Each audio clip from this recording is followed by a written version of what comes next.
आप दिल्ली में रहते हो या एनसीआर यानी नोएडा में रहते हो, फरीदाबाद में रहते हो, गुरुग्राम में रहते हो या गाजियाबाद में रहते हो, आप ये जरूर जानते होंगे कि दिल्ली एनसीआर की सड़कों पर गाड़ियां चलती नहीं रेंगती हैं। लोगों का बेशुमार वक्त बर्बाद होता है और सब्र का पैमाना छलकता जाता है। आप जानते हैं कि यहाँ जिस सफर को 10 से 30 मिनट में पूरा हो जाना चाहिए, वहां आज घंटों लग रहे हैं। नोएडा से गुरुग्राम जाना हो या दिल्ली के कैनॉट प्लेस से यमुना एक्सप्रेसवे, जाम अब हमारी किस्मत बन चुका है। ऐसा लगता है जैसे सिटी प्लानर्स ने इस जाम के आगे हाथ खड़े कर दिए हैं। और जैसा अक्सर हमारे देश में होता है, जब लगता है कि सारे रास्ते बंद हैं, तभी कोई नया रास्ता खुल जाता है। यहां भी एक ऐसी क्रांति दस्तक दे रही है जो दिल्ली एनसीआर के लोगों को भरोसा दिला रही है कि वो जाम को आराम से बाय बाय बोल सकते हैं। ये कोई हवाई बात नहीं, बल्कि हवा में उड़ने का ख्याल है। जी हां, दिल्ली एनसीआर को जाम से निजात दिलाने के लिए एयर टैक्सी की योजना बन चुकी है।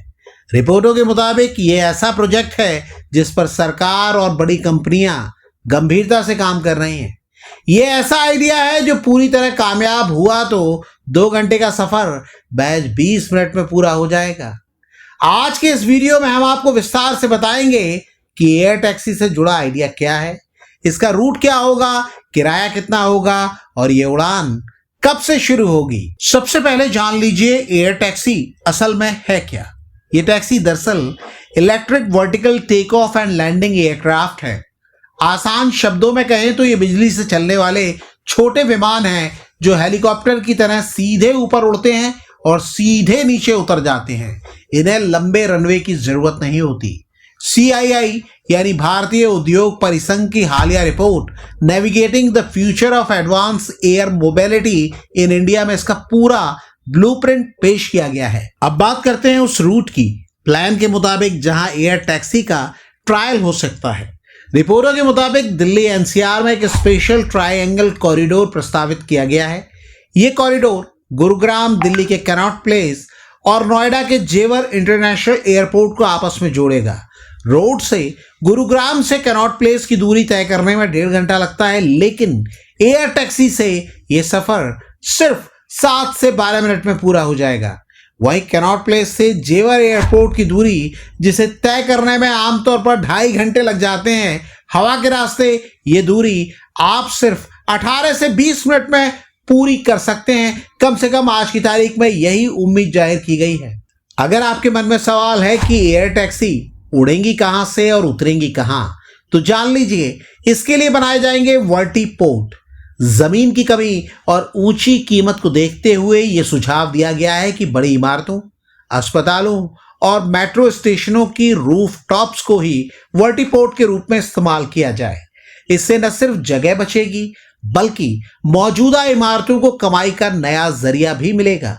दिल्ली जैसे शहर में जहां वीवीआईपी की सुरक्षा को लेकर खास सतर्कता बरती जाती है, वहां एयर टैक्सी के रूट्स को खास तरह से डिजाइन किया जाएगा ताकि ये लुटियन जोन के संवेदनशील क्षेत्रों या IGI एयरपोर्ट जैसे प्रतिबंधित इलाकों के ऊपर से न गुजरें। अब आते हैं सबसे अहम सवाल पर, यह सफर कितना सुरक्षित होगा। एयर टैक्सी बनाने वाली कंपनियों जैसे कि पंजाब के स्टार्टअप नलवा एरो का दावा है कि यह हेलीकॉप्टर से भी ज्यादा सुरक्षित है। इसके 8 रोटर सिस्टम की खासियत यह है कि अगर उड़ान के दौरान 2 या 3 मोटर फेल भी हो जाए, तब भी ये सुरक्षित लैंडिंग कर सकते हैं।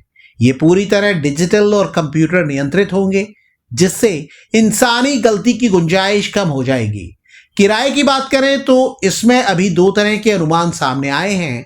कुछ रिपोर्ट्स और स्टार्टअप्स का दावा है कि इसका शुरुआती किराया 500 रुपए प्रति व्यक्ति तक हो सकता है, जिसे मध्यम वर्ग भी अफोर्ड कर सके।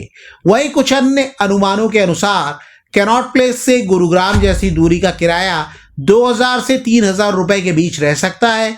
ये एक प्रीमियम कैब से थोड़ा ज्यादा जरूर है, लेकिन घंटों का समय बचाने के लिहाज से यह बेहद किफायती साबित होगा। अब सवाल है कि यह आइडिया हकीकत कब बनेगा। एयर टैक्सी की शुरुआत एक सिस्टमैटिक तरीके से होगी। पहले ड्रोन डिलीवरी शुरू होगी, फिर मेडिकल इमरजेंसी और एयर एम्बुलेंस का काम होगा। इसके बाद यात्री सेवाओं का ट्रायल शुरू किया जाएगा। अनुमान है कि मौजूदा साल से 2028 के बीच दिल्ली एनसीआर में एयर टैक्सी के ट्रायल रन शुरू हो सकते हैं। शुरुआत में ये पायलट के साथ उड़ेगी, लेकिन भविष्य में ये बिना पायलट यानी ऑटोनॉमस तरीके से भी उड़ सकेगी। एयर टैक्सी सिर्फ वक्त ही नहीं बचाएगी बल्कि प्रदूषण भी कम करेगी। ये टैक्सी बिजली और हाइड्रोजन से चलेगी, यानी कार्बन उत्सर्जन नहीं होगा। इससे पायलट ट्रेनिंग, मेंटेनेंस और चार्जिंग इंफ्रास्ट्रक्चर के क्षेत्र में हजारों नए रोजगार भी पैदा होंगे। केंद्रीय नागरिक उड्डयन मंत्री राम मोहन नायडू ने भी इसे क्लीन और बेहतर कनेक्टेड भारत की दिशा में एक बड़ा कदम बताया है। एयर टैक्सी की राह में चुनौतियां भी बहुत हैं, जैसे आसमान में बढ़ता ट्रैफिक, रेगुलेटरी मंजूरियां और वर्टीपोर्ट का निर्माण। लेकिन जिस रफ्तार से काम हो रहा है वो दिन दूर नहीं जब आप ट्रैफिक जाम में फंसकर झल्लाने की बजाय अपने मोबाइल से एयर टैक्सी बुक करेंगे और आसमान की ऊंचाई से दिल्ली को देखते हुए चंद मिनटों में अपने दफ्तर या जहां भी आपको जाना है वहां पहुंच जाएंगे। नई क्रांति जैसे लगते इस आइडिया पर आपकी क्या राय है, हमें कमेंट में जरूर बताइएगा।